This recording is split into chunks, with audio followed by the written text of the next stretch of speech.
ये है आईएसबीटी की भीड़। रात को 11:30 बजे भीड़ देखो यार, भीड़। क्योंकि 2 दिन की छुट्टी है और सारे घूमने जा रहे हैं और हम जा रहे हैं केदारकंठा ट्रैक, जो मेरा बहुत टाइम से सपना था। आज उसको साकार करने जा रहे हैं हम। और हेलो दोस्तों, welcome back my YouTube channel. और ये अपने योगेश जी है, ये अपने साथ है। भीड़ बढ़ती जा रही है और दुनिया भाग रही है दिल्ली छोड़ के, क्योंकि सबने घूमना है। और हमारा सालों का सपना आज पूरा हो रहा है। आज नहीं, कल होगा। यहाँ से जाएंगे देहरादून और देहरादून से लेंगे दूसरी बस साकरी के लिए। उसके बाद ट्रैक चालू होगा।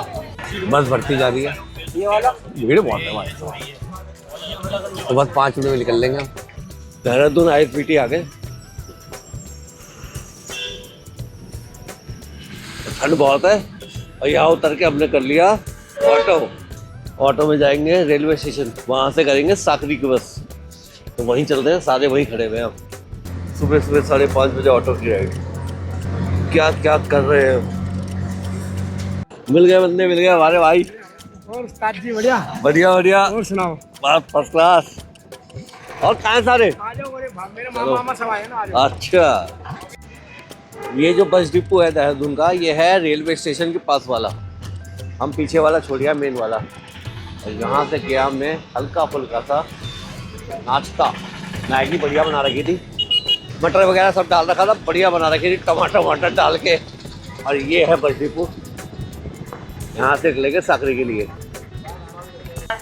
ये है रेलवे स्टेशन देहरादून और इसके आगे जाके बस डिपो देहरादून। हम थोड़ा सा सामान खरीदने आए थे, लेकिन यहाँ तो मार्केट ही बंद है। यहाँ केमिस्ट पे मैंने कोलगेट खरीदा, बंदा ओटीपी मांग रहा बिल काटने का। बताओ, सुबह के 8 बजे साकरी की ओर। रोड चोरी होने का काम चल रहा है भाई। आधा पौना घंटा लग जाएगा यहाँ पर।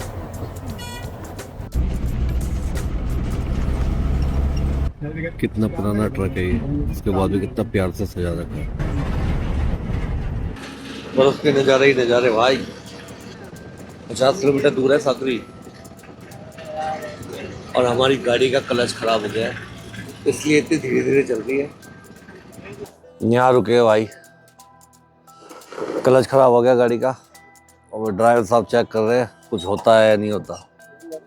हमारी हालत तो बिल्कुल डाउन है, कल रात से चल ही रहे, नहाना धोना कुछ है नहीं और सर फट रहा है वो अलग। चलो ये गाड़ी ठीक नहीं हो रही, पैसे हो रहे वापसी और पता नहीं कैसे जाएंगे साकरी। खूबसूरत रिवर, क्या बात है। इस तब्बू में आए मोरी विलेज से, कैंप है ऊपर। ये भाई सारे देखो कितने एक्साइटेड है ना। और हम भी यार, हम भी कोई कम नहीं है। तो बोल हर हर महादेव। भाई साहब पहला नज़ारा। और हमारा होटल का नाम है हेलो हाइकर। Hello hiker. भाई साहब पूरी बर्फ है, देखो पूरी बर्फ है। ठंड बहुत ज़्यादा भाई। ये अपना रूम भी ठीक ठाक है। बाथरूम में कोई है क्या? बाथरूम भी ठीक है यार। गीजर ऑन है, वाह। और लंडे सही लग रहा है यार। व्यू देख के मजा आ गया मुझे यहाँ का। एक कमरा ये लिया हमने भाई, रेंटल का सामान लेने आए और अपने भाइयों ने कितने का ले लिया भाइयों? बना दिया, बहुत तगड़ा बिल बना दिया। कितने का बना दिया? 7,000 का बिल बना है। भाई तगड़ा ही बना दिया, कुछ तगड़ा बिल बना दिया भाइयों। अपना सामान लेके आ जाओ, सबसे बढ़िया है। इतना तगड़ा रेट देने से तो बढ़िया ही है। में है चावल रोटी। ये हमारे गौरव जी ने प्लेट लगा ली, दाल चावल मटर पनीर की सब्जी, हलवा और रोटी। बढ़िया है खाना तो, हाँ मजेदार। ये खाते हैं आज और कल देखते हैं क्या मिलेगा। यहाँ से गेट से बाहर होता।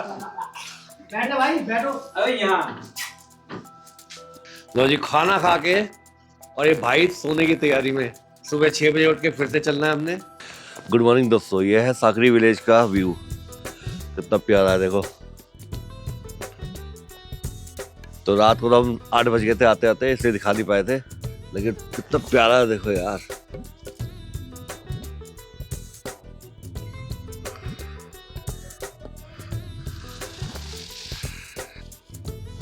साकरी विलेज, केदारकंठा का बेस कैंप।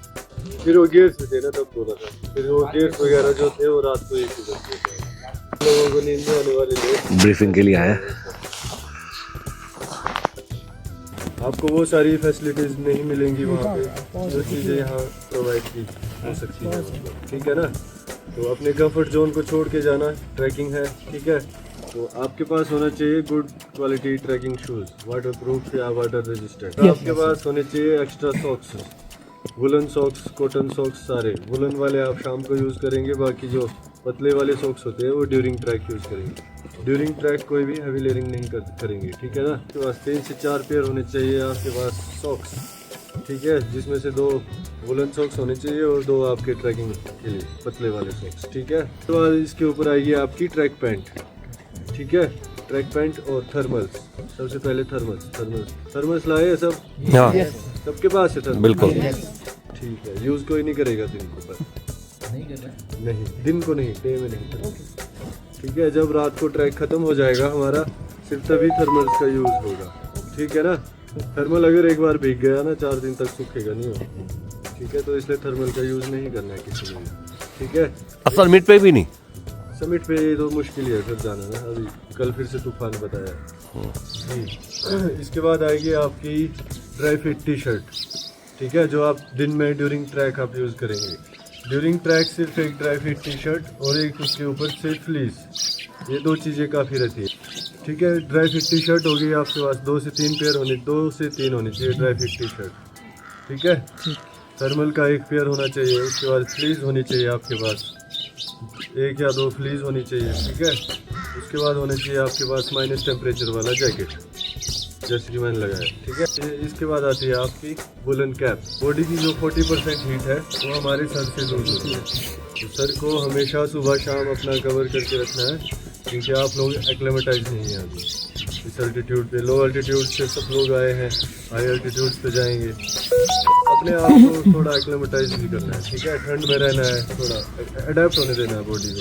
इसके बाद चाहिए आपको स्नो गॉगल्स, ठीक है, यूवी प्रोटेक्शन वाला। जैसे जैसे हम अल्टीट्यूड को हिट करेंगे वैसे वैसे जो हवा में यूवी कंटेंट है वो बढ़ जाता है, ठीक है, जिससे आंखें ख़राब हो जाती है। और स्नो जब इस पे धूप पड़ेगी तो आंखें खोल नहीं पाएंगे कोई भी। इसके बाद आएगा आपका बफ, हाँ जी, इस टाइप का होता है एक बफ, ठीक है। ये पतला वाला, ये सफिशिएंट होता है, ज़्यादा मोटा लगाने की ज़रूरत नहीं होती। जब चलेंगे तब देखो गर्मी होगी, है ना, ब्रीथिंग के लिए बहुत वो रहता है। अगर मोटा होगा तो आपको सांस अच्छे से नहीं आएगी, तो ये मेक श्योर कि ब्रीथेबल होना चाहिए। इसके बाद आएगी आपकी सनस्क्रीन, सनबर्न होगा, सनलाइट आएगी तो सनबर्न भी होगा। डबल आती है इससे लाइट ना, डबल पावर हो जाती है धूप की, तो उससे सनबर्न के चांसेस भी बढ़ जाते हैं, ठीक है। इसके बाद आएगी आपकी वाटर बोतल। सबके पास गर्म पानी की बोतल होनी चाहिए, हॉट एंड कोल्ड वाली। एक्लेमेटाइजेशन के थ्रू जाना है तो कई लोगों की बॉडी अडेप्ट नहीं होगी, तो उसके लिए सबसे बेस्ट इलाज क्या है? पानी। एक्लेमेटाइजेशन के लिए सबसे बेस्ट रहता है कि आप अपनी बॉडी को हाइड्रेट रखो, उससे आपको क्रैम्प्स भी कम पड़ेंगे, ठीक है। लोग बोलते हैं मैं थक रहा हूँ, क्रैम्प्स पड़ रहे हैं, है ना, वो पानी की कमी हो रही होती है अंदर, ठीक है। इलेक्ट्रोलाइट्स, ORS ऐसे ही कोई भी यूज़ मत करना, पहले पूछना है। जब हमें लगेगा कि आपको डिहाइड्रेशन हो रही है तब देंगे आपको, ठीक है।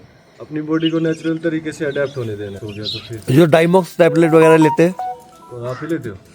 हाँ लिया एक बार, वो नहीं लेना है सर, ठीक। उससे ऐसा है कि दोबारा आपको, अगर आप डाइमॉक्स का यूज़ करते हो ट्रैकिंग में, वैसे तो वो ट्रैकिंग के लिए बनी ही नहीं है डाइमॉक्स, तो वो बनी है हायर एक्सपीडिशंस के लिए। डाइमॉक्स जो दवाई है वो बड़े बड़े माउंटेन्स के लिए बनी है, क्योंकि वहाँ उतने खतरे भी ज़्यादा होते हैं ना, वहाँ आपको हाई एल्टीट्यूड पल्मोनरी एडिमा हो सकता है, सेरेब्रल एडिमा हो सकता है, तो उस जगह के लिए वो दवाई बनी है कि बंदा मर ही ना जाए, मरने से बचाने के लिए बनी है। ऐसे नहीं कि लो एल्टीट्यूड में आप उसको खा रहे हैं, क्योंकि वो अगर आप उसको लोगे तो दोबारा आपको, आपकी बॉडी को दिक्कत आती है। फिर मैक्सिमम यही होता है कि दोबारा आपकी बॉडी अच्छे से एक्लेमेटाइज नहीं हो पाती है फिर उस एल्टीट्यूड पे।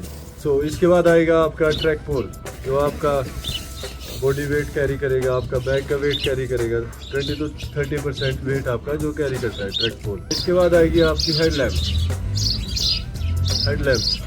जो कि आपको कुछ भी काम करोगे, रात को टेंट में आप पैकिंग कर रहे हो, अपना सामान खोल रहे हो, अपना स्लीपिंग बैग ठीक कर रहे हो, ठीक है, वॉशरूम के लिए जा रहे हो, रात को डिनर लगा है, कुछ भी कर रहे हैं हम, तो आपके हैंड्स फ्री है ना, हाथों को फ्री रखेगा आप। रात को हम ट्रैक करते हैं समिट के लिए, ठीक है, तो समिट के लिए भी हाथ फ्री चाहिए ना, हाथ तो फ्री होना चाहिए। तो बंदा चाहिए अब एक हाथ में टॉर्च लेके, एक हाथ में ट्रैक पोल लेके, फिर कहीं बैलेंस बिगड़ गया या मुंह के बल बर्फ में, ठीक है ना। अगर कोई ज़्यादा स्पीड से गिरा तो ठंड इतनी होती है कि हड्डी को टूटने में टाइम नहीं लगता, सीधे चट होता है, बस गई हड्डी, ठीक है। और आपका पोंचो सब कैरी करना, क्योंकि कल हैवी स्नोफॉल बता रखी है इंटरनेट पे। और इसके बाद अगर स्नोफॉल होती है तो ठीक है, अपने टेंट सबको खुद साफ करने होते हैं, चाहे वो सुबह तक बर्फ पड़ेगी, चाहे 2 दिन तक पड़ेगी, चाहे 4 दिनों तक पड़ेगी। ग्लव आपके छूट गए थे, ग्लव होने चाहिए सबके पास गए, एक्स्ट्रा ग्लव्स 2 पेयर होने चाहिए ग्लव के, ठीक है। स्नोफॉल होगी तो एक पेयर भीग जाएगा, दूसरा पेयर आप शाम को यूज़ कर सकते हैं, क्योंकि ट्रैक में क्या होता है कि जो भी है आपका गियर ही है, ठीक है ना, वहाँ कोई आपका संगी साथी नहीं है आपके गियर के अलावा। इसके बाद आएगा आपका टॉयलेट पेपर जो आपके गियर में आएगा, ठीक है। टॉयलेट पेपर सबके पास होना चाहिए, वेट वाइप्स का यूज़ नहीं कर सकते उसमें ना, वेट वाइप्स आप हाँ मुँह साफ करने के लिए ले सकते हैं, पर टॉयलेट के लिए आपको टॉयलेट रोल ही लेना होगा। एक स्टेप बना लिया, इसके बाद आना है आपने अपने इनर एज पे, जो शूज़ है आपका उसका जो इनर एज है उसको अगर तो हार्ड है, कहीं ज़्यादा डिफिकल्ट है तो थोड़ा हिट करना है, ऐसे नहीं कि ऐसे डरते हुए जा रहा हूँ मैं, ऐसे नहीं, थोड़ा हिट करो उसको अच्छे से, ऐसे चलो थोड़ा, ठीक है। तो ये है आपकी डक स्टेप टेक्निक, ठीक है। उसके बाद आती है साइड स्टेप, ठीक है, साइड स्टेप ऐसे, ठीक है ना, ऐसे रहना होता है, ठीक है। ये है साइड स्टेपिंग, ठीक है। आपके माउंटेन साइड वाले एज पे आपको रहना होता है उस पे, ठीक है। उतरने के लिए क्या है साइड स्टेपिंग, ये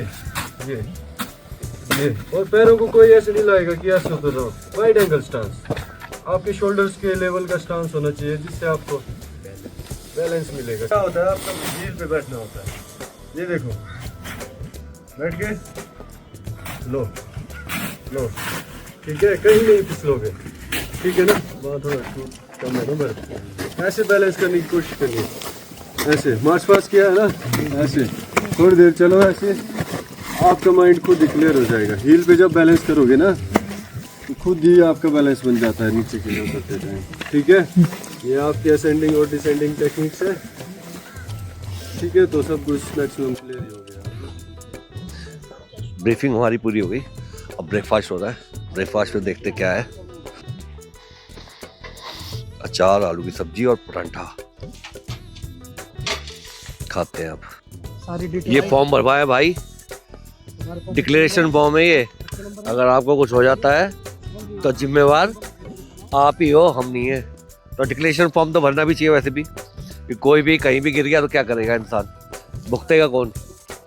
सुबह सुबह का नज़ारा, ये साकरी विलेज है, वाह क्या बात है, इसीलिए तो आते हैं हम, और किस लिए आते हैं।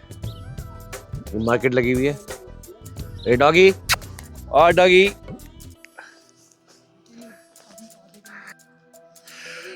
प्यारा सा डॉगी है, इसको खिलाया खूब अच्छी तरह से मैंने, और इस डॉगी को भी खिलाया। कहाँ गया वो रहा जो पीली जैकेट में है। बढ़िया बंदे हैं सारे। इधर ही गिरा था मैं भी गली में से निकलते वक्त, जूते गीले थे। बहुत आराम से चलना है कि सुबह सुबह मैं गिर चुका हूँ एक बार, अब मैं दोबारा गिरना नहीं चाहता। ये तैयार हो गया अब ट्रैक के लिए। फालतू सामान हमने निकाल दिया, उसको जमा करवाएंगे। यहाँ जमा हो रहे हैं फालतू सामान, एक्स्ट्रा सामान वहाँ जमा हो गया, और हम पे वही सामान है, लेकिन ये भी बहुत ज़्यादा भारी है। थोड़ी देर बाद आदत पड़ जाती है चलने की। भाई ये देखो सारे तैयार हैं, जाने से पहले एक बार फिर से ब्रीफिंग हो रही है। सब लोग एक बार दोबारा बोल रहा हूँ, इसका जो रहेगा लेंथ रहेगा आपका एल शेप में होना चाहिए, ठीक है। आपका जो बाजू है वो एल शेप का होना चाहिए। हाथ में पहनना है, ठीक है, जिसमें नहीं है वो नहीं पहनेंगे, ठीक है। कुछ लोगों ने गिरा दिया होगा। और इसको अपने उंगली और अंगूठे के बीच से ऐसे ग्रिप करना है, दिख रहा है सबको? इससे क्या फायदा होगा कि अगर आप स्नो में कहीं गिरते हैं, स्लाइड होता है, तो ये ट्रैक पोल हमेशा आपके साथ जाएगा। ठीक है, आपको एक्स्ट्रा मेहनत करने की जरूरत नहीं पड़ेगी। ठीक है, आ जाओ, आप आ जाओ, एक बंदा आगे नारे लगाने। कौन लगाएगा नारा? आ जाओ, जिसमें जोश है। हाँ जी, चला दिया। चलिए लगाइए। भारत माता की जय जय जय मातरम मातरम मातरम महादेव महादेव महादेव। Yes sir. यही जोश मेरे को ट्रेल में भी चाहिए सबका। Okay sir. जैसा मैंने बताया था, गर्ल्स आगे एंड यंग ब्लड पीछे। अब यहाँ से निकल रहे हैं हम साकरी बेस कैंप से जुड़ा के तालाब हम जा रहे हैं। और हर हर महादेव, हर हर महादेव, हर हर महादेव, वंदे मातरम, वंदे मातरम। ये ट्रैक है, इस पे चलेंगे अब।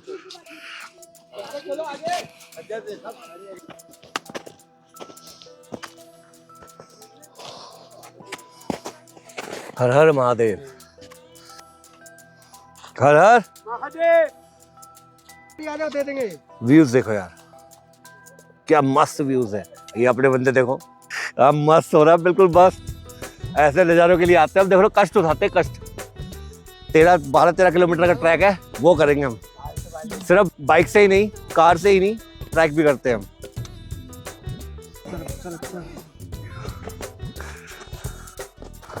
खड़ी चढ़ाई भाई। अब ऐसे नज़ारे लेने हैं तो सब कुछ करना पड़ेगा। 10 मिनट के रास्ते से। साकरी के बाद पहला पड़ाव, 10 मिनट का ब्रेक लिया है पानी पीने के लिए। उसके बाद निकलेंगे। पसीना आ गया, सिंगल टी शर्ट पहन रखी है। जय हर हर महादेव।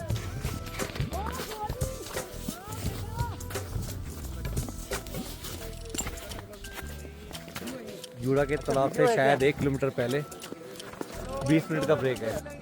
ट्रैक स्टार्ट दोबारा से, 20 मिनट का ब्रेक था। सीधा जूड़ा के तालाब पे रुकेंगे हम। बोल हर हर महादेव। हमारा ट्रैक लीडर है, ये समझाते थे हमें। सबको समझाता है बिल्कुल।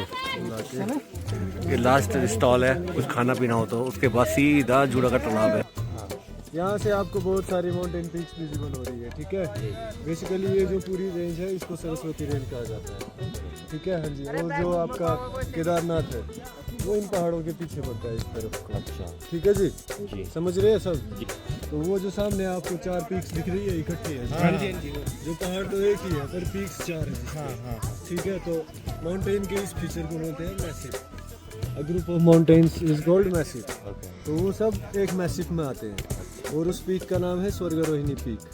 बोलते हैं कि जो धर्मराज युधिष्ठिर है, वो वहीं से स्वर्ग के लिए गए थे। जो सबसे पहली है ना, राइट साइड में, वो सबसे बड़ी पीक जहाँ पे बर्फ है। हाँ जी, ग्लेशियर है, वो बर्फ नहीं है। ठीक है, ग्लेशियर है। हाँ जी। तो वो जो सबसे पहली है, उसका नाम है स्वर्गारोहिणी 1।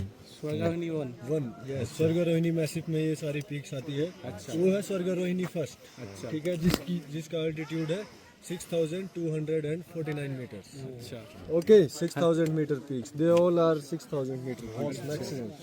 ओके। और जो इसके साथ में ही एक पिरामिड है, ब्लैक फेस है, जिसका देख रहे हो? हाँ जी, हाँ जी। तो वो वाली है स्वर्गारोहिणी 2। अच्छा, जिसका अल्टीट्यूड है 6009 मीटर्स। अच्छा जी, ठीक है। और जो सबसे आखिर में है, चौथी वाली, उसका नाम है स्वर्गारोहिणी 3। अच्छा। और उसका अल्टीट्यूड भी समथिंग 6000 मीटर्स है। ठीक है, ठीक है। उसके बाद और लेफ्ट में आएंगे, यहाँ पे ये जो पिरामिड के साथ एक ग्लेशियर दिख रहा है पीछे को, ये है रंगलाना पीक, जो सबसे खड़ी है ऊंचाई है। नहीं, ये पिरामिड टाइप जो दिख रही है ये जो गांव है ना, जहाँ धुआं निकल रहा है। अच्छा, इसका सीधा पीछे एक वो देखो व्हाइट, इधर साइड व्हाइट है, उधर थोड़ा सा ब्लैक है। वो भी 6200 मीटर्स पीक है। और उस पीक का नाम है रंगलाना पीक। इसी के साथ में एक रंगलाना पास भी है। अच्छा, बहुत हाई अल्टीट्यूड पास है वो। तो वो भी लोग करते हैं, लोकल्स करते हैं, मतलब उसको ना, रंगलाना पास। और ये जो आपको नीचे वैली दिख रही है, ये सारी जो है हर की दून वैली आगे के लिए। हर की दून, ये हर की दून है। हाँ जी, जो आगे जाएंगे तो आप ओसला लास्ट विलेज आएगा आपका, माना। हाँ जी, माना। तो वहीं से आपका ट्रैक शुरू होता है। माना गांव या हाँ, माना का फर्स्ट विलेज ऑफ इंडिया। ये यही भी है क्या? ये हर की दून है जो भी। अच्छा, माना गांव यही है क्या? सब कुछ क्लियर? हाँ जी sir. Yes sir. Okay. Tea stall last है और ये पीक्स के बारे में बताया था हमारे ग्रुप लीडर ने। तो अब चलते हैं ऊपर। एक बार ये सुनो देखो, और इसका पैटर्न देखो कैसे घूम के जा रही है। ऐसा जोश पूरा है, बस थोड़ी देर में पहुंच जाएंगे। ये आई है सही चीज़, देखा पेड़ के नीचे से निकलो भाई। हमारा बैग है यार, बड़ी मुश्किल हो जाएगी। बैग है ना,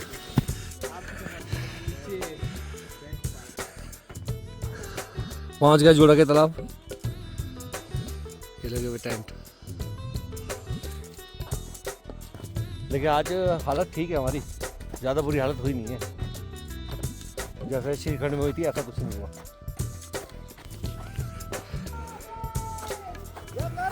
ये अपने बंदे खड़े देखो, फुल जोश में,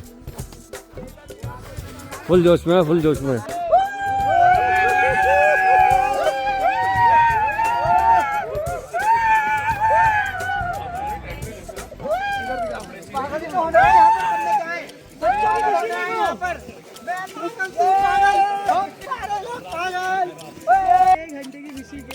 फाइनली हम पहुंच गए जूड़ा का तालाब। 9100 फीट, 2774 मीटर। यह है जूड़ा के तालाब का नज़ारा। क्या मस्त हो रखा भाई साहब। इतनी स्नो तो हमने सोची हुई नहीं थी जितनी पड़ चुकी है यहाँ। आखिरकार एक सपना और पूरा। हल्की हल्की स्नोफॉल हो रही है देखो, हल्की क्या अब तो तेज ही हो रही है। ये देखो स्नोफॉल।